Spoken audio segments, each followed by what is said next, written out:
Welcome to the arena. Today we are diving into a document dossier that feels less like a corporate software pitch and more like a profound philosophical movement in industrial safety. We're discussing the Custodian Industrial Safety and Training Ecosystem. John, when I first read through these papers, I was struck by how deeply human this entire vision is. Absolutely, Sarah. If you come to this expecting another dry compliance checklist or a standard clipboard on an iPad legacy software, you are in the wrong place. This is a complete paradigm shift from passive record keeping to active overwatch. It's built on a deeply personal creed, the Custodian's Creed, and it starts with a personal vow that really sets the tone. If it is to be, it is up to me. That vow is so powerful. The custodian, who designed and built this functional prototype from the ground up, speaks about stepping into the arena, marred by dust, sweat, and blood, rather than sitting on the sidelines as a critic. He adapted Theodore Roosevelt's famous "man in the arena" speech to make a point. Having an idea is easy, but executing it is where the real credit belongs. In an industry full of gunnas, people who are always going to do something, the custodian actually went out and built this safety net. And he didn't do it for the money. There's this incredibly moving moment in the strategy dossier where he recalls being asked, "I hope you are getting paid for this." His reply was simple. "Is my caring about your safety more important than me getting paid? Do you want to go home and see your family?" He believes that if you are driven solely by money, you will fail. Money naturally follows when you build something that makes people feel safe, comfortable, and protected. The operational standard for this entire ecosystem is, a vision without execution is an hallucination. It's safety as a moral imperative, rooted in servant leadership, specifically the principle that leaders eat last. In the military, the most senior officers eat last to ensure the junior troops are fed and protected first. In heavy industry, we've historically done the exact opposite. We've placed the massive cognitive and mathematical burden on the frontline operator, the person with the least protection, essentially using paperwork as a corporate liability shield rather than a tool to keep them safe. Exactly, Sarah. We've operated under this collective hallucination of safety, where we mistakenly equate the volume of generated paperwork with the actual mitigation of risk. The custodian system flips this completely. It takes that heavy cognitive burden, the math, the physics, the thermodynamic risk, and places it onto the software itself to protect the worker. And the why behind this system is deeply tied to the custodian's own story. Growing up, he found it incredibly challenging to navigate the rigid education system of the 1960s. That system simply made no room for alternative ways of learning. They penalized him for not fitting into their traditional mold. But the reality was that his brain just processed the world in a completely different, non-linear way. But as he beautifully notes, that alternative way of thinking, which struggles with linear checklists, is the exact same brain required to see the big picture and design a skyscraper. It's about neurodiversity and spatial reasoning. There's actual peer-reviewed science backing this up. The dossier points to a landmark Harvard-Smithsonian study by Dr. Matthew Schneps, featured in Scientific American. They tracked the eye movements of astrophysicists and proved that those with alternative cognitive profiles were significantly faster and more accurate at identifying complex visual patterns in black holes and vast data sets. That's fascinating. So their brains are biologically wired to take in the periphery, to see the entire interconnected system at once, rather than focusing narrowly on linear text. Precisely. So the skyscraper brain is uniquely suited to designing a complex 3D industrial safety net. The custodian built this system to stand in the gap, so that no operator in the field is ever punished or hurt by a system that wasn't built for the way their brain actually works. Let's talk about the metaphors he uses to describe how human working memory fails on the plant floor. He uses a 3D printed prop in boardrooms, the 12-in-1 ultimate multi-fidget toy. Yes, it's a brilliant exercise. The toy has a dozen moving parts, gears, springs, sliders, and levers. When you tell an operator to shut down a complex chemical plant, like the 6M HCl plant 761, what they see on a paper permit or a P&ID looks exactly like that chaotic, interconnected toy. If you push a slider over here, a gear spins over there. And human working memory simply cannot handle that complexity under stress. This is Dr. John Sweller's cognitive load theory. Working memory can only process 4 to 7 chunks of information at once. Under extreme stress, that capacity collapses. Look at the 3 Mile Island nuclear disaster of 1979. The government inquiry proved the operators weren't incompetent. They were overwhelmed by extraneous cognitive load when over 100 alarms went off simultaneously, causing them to fixate on the wrong valve. And that is why digitized paper on an iPad fails.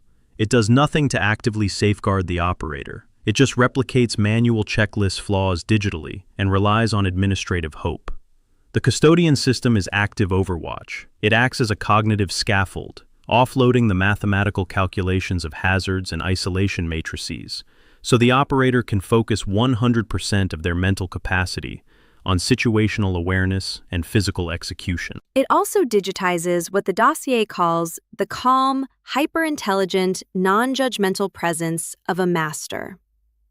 He shares a story about a major safety event. A heat exchanger vents thousands of liters of cooling water, and a young engineer is overcome with anxiety. When a true master custodian arrives, that anxiety vanishes. Why? Because the custodian doesn't judge the error. They use the database in their mind to assess the complications and make the plant safe. The software is the electronic vessel for 45 years of that accumulated wisdom, the sorcerer's spellbook. And it prevents what Disney's Sorcerer's Apprentice faced when he took the easy way out and unleashed catastrophic chaos because he didn't understand the underlying physics.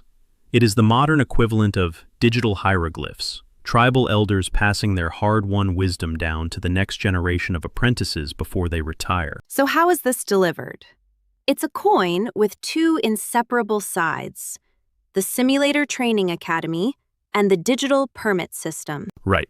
Side 1 is the Simulator Academy, designed for the cognitive generation, digital natives who learn best through interaction and immediate feedback. It provides a safe place to fail. In a digital twin environment, using the Acme plant simulators, operators can experience catastrophic thermodynamic shifts and plant trips without real-world consequences. Through the Crucible Assessment module, they build deep, intuitive knowledge and muscle memory so that they possess a flawless mental model of the plant before they ever touch a live valve. And once they step into the field, Side 2, the Digital Permit System, takes over as their active partner. It enforces that simulated theory in real time through hard-coded digital interlocks. These interlocks make the normalization of deviance, the sociological phenomenon where cutting corners slowly becomes the accepted norm because procedures are too burdensome, physically impossible. And once they step into the field, Side 2, the Digital Permit System, takes over as their active partner. It enforces that simulated theory in real time through hard-coded digital interlocks. These interlocks make the normalization of deviance, the sociological phenomenon where cutting corners slowly becomes the accepted norm because procedures are too burdensome, physically impossible. And once they step into the field, Side 2, the Digital Permit System, takes over as their active partner. It enforces that simulated theory in real time through hard-coded digital interlocks. These interlocks make the normalization of deviance, the sociological phenomenon where cutting corners slowly becomes the accepted norm because procedures are too burdensome, physically impossible. And once they step into the field, Side 2, the Digital Permit System, takes over as their active partner. It enforces that simulated theory in real time through hard-coded digital interlocks. These interlocks make the normalization of deviance, the sociological phenomenon where cutting corners slowly becomes the accepted norm because procedures are too burdensome, physically impossible. This is beautifully illustrated by the triangle of responsibility and the magnificent 18 mathematical safety checks. Yes! The triangle of responsibility functions like a three-piece puzzle, forming a combination lock on a vault. The permit remains locked, and work cannot commence until three distinct roles: the owner, who verifies the plant state; the controller, who validates the isolation matrix; and the recipient, the man in the arena, simultaneously and digitally insert their keys to authorize the work. The Magnificent 18 are 18 sequential mathematical checks that must perfectly align to open that vault. Let's look at the real-world case study provided in the appendix, the shutdown of the 6-molar hydrochloric acid plant, Plant 761. This is where we see the AI-driven cognitive engine in action. It's incredible. The operator inputs an unstructured, conversational scope of work narrative. Plant 761 tripped due to multiple I/O faults within the 6-MHCl plant. Fault traced to drain valve 761 V13877, where the switch top failed. Supply pump 761 P12722 must be isolated at the MCC. System cannot currently be flushed to a neutral pH of 7. In milliseconds, the cognitive engine processes this narrative through a rigid hierarchy of industrial physics. First, it performs noise filtration and tag extraction. It ignores conversational filler and extracts the exact equipment tags like valve 761 V13877 and pump 761 P12722. Then comes chemical and thermodynamic prioritization. It detects 6-molar HCl and cannot be flushed, instantly locking the permit into the highest possible hazard profile. But my favorite part is the topology and stiction recognition. The AI recognizes that a sanitary triclover mechanical connection is being used. It knows that unlike a bolted flange, which provides a controlled warning, like a slow hiss, a triclover connection can fail catastrophically and instantly. It also recognizes stiction, where valves stick due to chemical buildup, trapping pressure behind them. So, the AI automatically injects a specialized crack and wait protocol, the exact antidote to stiction-based explosions, and it triggers an isolation interlock. If the operator attempts to select a single block and bleed (SBB) strategy, the system triggers a hard stop, demanding they upgrade to double block and bleed (DBB) or positive isolation. It mathematically generates the entire Litoto, lockout, tagout, tryout matrix, and enforces a mandatory PPE lock. The final official permit is physically unprintable and invalid until you digitally confirm you are wearing a full face shield, chemical suit, and chemical gloves. And if the operator needs to verify a valve number or check first aid steps, they don't leave the screen to hunt for documents. They open the Document Vault tab, which automatically surfaces high-resolution, task-specific P and IDs and safety data sheets. It's a complete, integrated safety net. And the roadmap to transition this functional prototype into enterprise production is incredibly robust. The dossier outlines how secure API keys will connect the system's brain directly to existing networks like SAP, VivaVault, and corporate Lotto registries. This transition will shift the system from simulated local data to pulling live, real-time plant configurations, P and IDs, and safety data sheets directly from the enterprise network. It ensures that the calm, hyper-intelligent Sentinel is always working with the absolute ground truth. It is the execution of a profound vision.